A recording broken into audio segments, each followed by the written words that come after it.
Mohon maaf, saya sebut di hari ini, kenakalan anak kita yang masuk barak, penyakitnya bukan lagi mabok, bukan lagi luka karena tawuran, tapi sepilis penyakitnya, Pak. Udah saya sampaikan, Pak. Pertanyaannya adalah menghadapi anak seperti itu, silahkan yang sanggup menangani. Bagi mereka yang berbicara, saya tantang pada Anda semua, yuk selesaikan. Kalau ada 1.500 anak Jawa Barat tidak berurus, kita bagi. Pemda provinsi 1.500 saya bagi. Sok cicing di mana urus kemarannya. Gak akan sanggup, Pak. Semuanya berakhir kajian. Orang pinter banyak di Jakarta, Pak. Tokoh pakar di Jakarta. Tadi peting di Jakarta Garlut, Pak.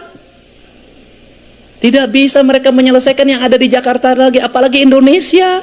Kalau punya komitmen dan konsistensi untuk menjaga anak, dan kalau ngomong perlindungan anak, Pak, lindungi anak Indonesia dari geng motor, lindungi anak Indonesia dari game online, lindungi anak Indonesia dari makanan yang beracun, lindungi anak Indonesia dari eksimer, dari obat-obatan yang dibeli 10.000 4 biji, lindungi anak Indonesia dari ciu, lindungi anak Indonesia dari berbagai kekerasan dalam hidupnya, lindungi mereka, buat aturan, buat kebijakan, lakukan tindakan yang nyata dan terukur, bukan hanya bicara.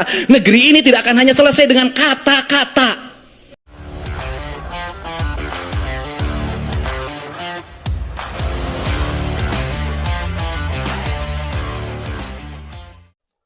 Halo, selamat pagi dan jumpa lagi dengan Pak Gid di channel 0 Demikianlah pidato Kang Deddy yang menyatakan kalau kalau kenakalan remaja itu di Jawa Barat tingkatnya tuh bukan lagi geng motor, mabuk gitu, malah udah sampai spilis gitu. Nah, ini udah penyakit yang termasuk membahayakan ya bagi bukan hanya bagi remaja gitu, tapi ya bagi sekalian masyarakat Jawa Barat khususnya dan Indonesia tentunya. Di masa-masa remaja mereka kena penyakit spilis, yang pertama itu adalah ya tentu saja ini adalah salah satu imbas dari kegiatan seks bebas gitu, yang dimana mereka juga belum mengetahui resikonya gitu, yang apa yang terjadi, dan ini tentunya perlu penyuluhan. Jadi kalau dikatakan masuk ke ranah seks bebas gitu.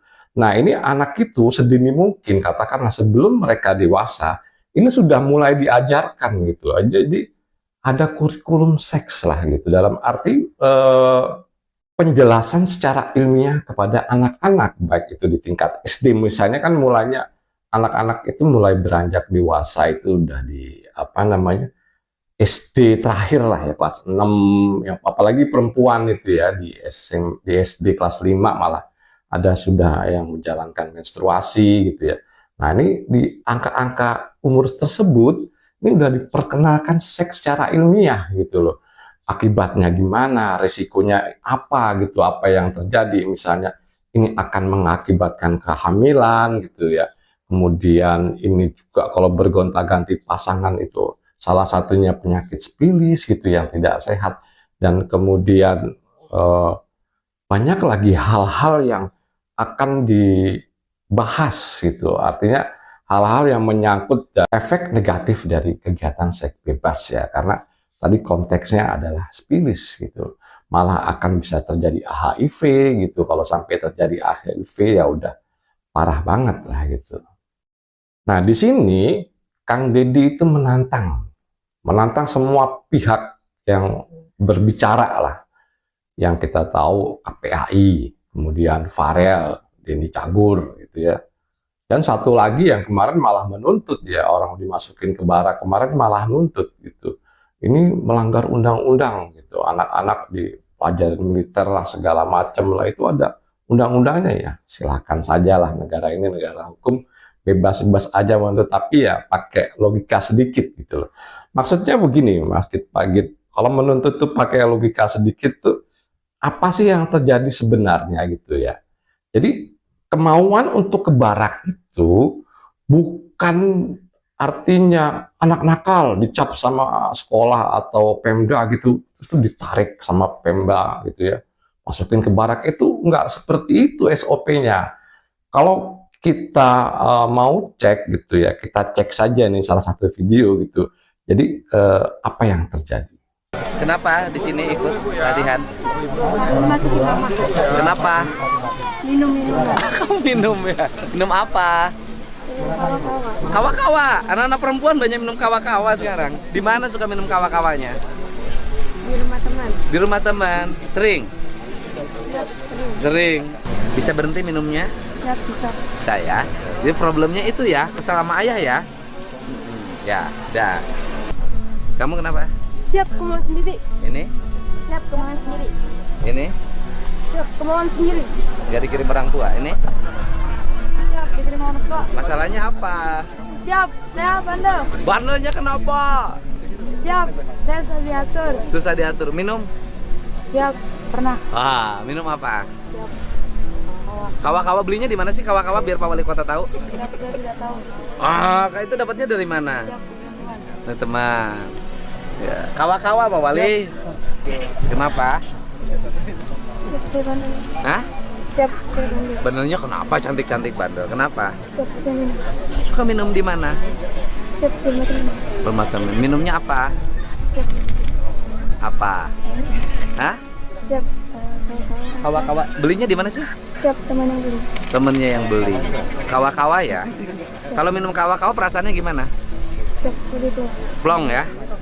Tapi mabuk? Mabuk. Nah, begitulah jadi interaksi antara Kang Deddy dengan beberapa murid yang dikirim ke barak, yang di sini adalah wanita yang pada konteks tersebut ya pada senang minum kawa-kawa. Kawa-kawa itu kalau nggak salah itu sebuah minuman lokal ya. Ini kalau harganya ya tidak terlalu mahal, mungkin karena masalah harga ya. Kalau misalnya minum black label atau red label ya asli itu kan mahal gitu. Nah, kalau minuman kawa-kawa ini kandungannya kalau nggak salah ya sekitar 40% lah, 35-40% kandungan alkoholnya. Nah, ini yang dipakai buat mereka untuk mabuk, yang dinyatakan tadi kalau mabuk mereka plong. Ini cewek-cewek loh yang diwawancarai ya. Nah, konteks yang utamanya bukan itu tuh. Konteks utamanya pada konten tersebut, Pak Igit itu menyikapi kalau itu datang ke barak itu yang pertama dikirim orang tua. Dan atas dasar kemauan sendiri. Kemudian dicek lagi yang terakhir juga dikirim orang tua gitu. Jadi banyak di situ anak-anak yang di situ datang itu bukan dicomot oleh Pemda seperti yang dibayangkan oleh orang-orang gitu ya. Jadi ya Kang Deddy dan Pemda Jawa Barat tentunya ini bukan orang-orang bodoh gitu ya. Mereka melakukan sesuatu ini nggak sekonyol itu, langsung mencomot anak yang dicap bandel, dilangkut ke barak, itu tidak seperti itu. Nah, ini bayangannya orang-orang ini kan seperti itu. Kalau mereka lihat SOP-nya, kemudian lihat mekanisme kerjanya di lapangan gitu, Pak Igit yakin kalau mereka mendukung, harusnya mendukung gitu. Karena logikanya seperti itu. Yang pertama adalah karena kemauan orang tuanya gitu, yang mengirim itu orang tua. Bahkan ada yang kemauan dari diri sendiri. Merasa kalau orang tua di rumah itu sudah tidak mampu mengatur mereka seperti itu. Kalau kegiatan-kegiatan seperti ini tuh terus belum apa-apa, belum juga dilaksana, bukan belum maksudnya lihat dulu hasilnya dievaluasi gitu. Nah ini sudah dicecer terus karena kepentingan-kepentingan politik yang nggak benar gitu. Artinya di sini Kang Deddy lebih mengutamakan kepentingan rakyatnya, itu jelas kalau dilihat dari situ itu. Mengesampingkan kepentingan politik. Nah kalau cecaran-cecaran ini kan seakan-akan membuat kalau Kang Deddy itu salah. Kang Deddy itu salah dalam hal politis gitu loh, bukan dalam segi ilmiah gitu. Kalau dari segi ilmiah itu dilihat SOP-nya, dilihat pelaksanaannya, dilihat hasilnya, dievaluasi gitu ya. Ya, seperti itu. Nah, itu baru ilmiah. Ini kalau belum apa-apa udah diserang pendapatnya gitu ya aneh gitu. Orang mau kerja diserang, nanti nggak kerja ya diserang.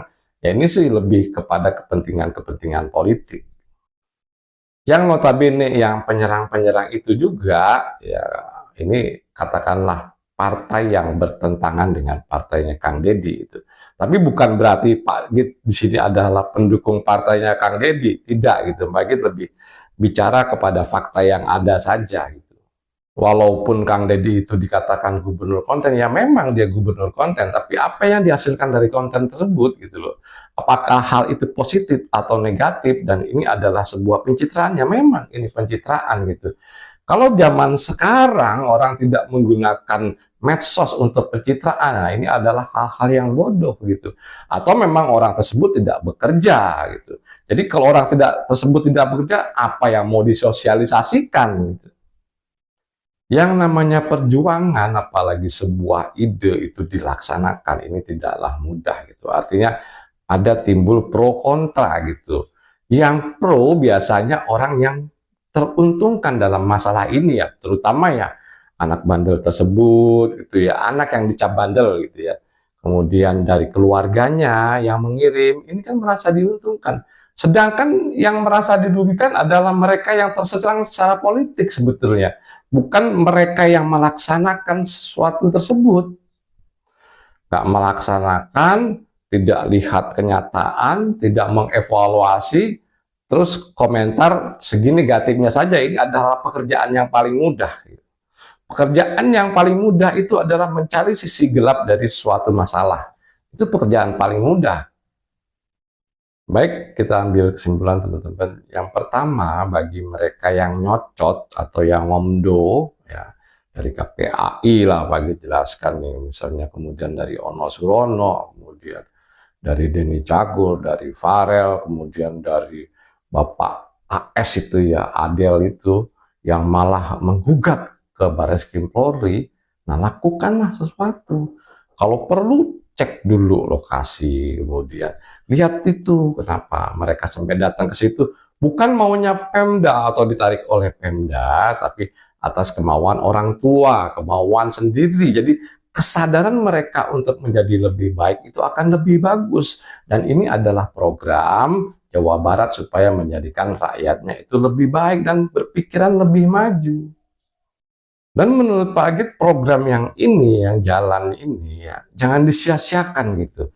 Jangan cuma diprotes-protes tanpa kata berhenti. Yang akhirnya nggak ada selesai-selesainya kalau cuma protes. Bantu mereka. Artinya kalau you punya program, KPAI punya program, terus yang lain tuh yang pada nyocot punya program, jalankan gitu. Jadi bareng-bareng membangun Indonesia. Dan menurut Pak Agit ini cukup sekian. Terima kasih.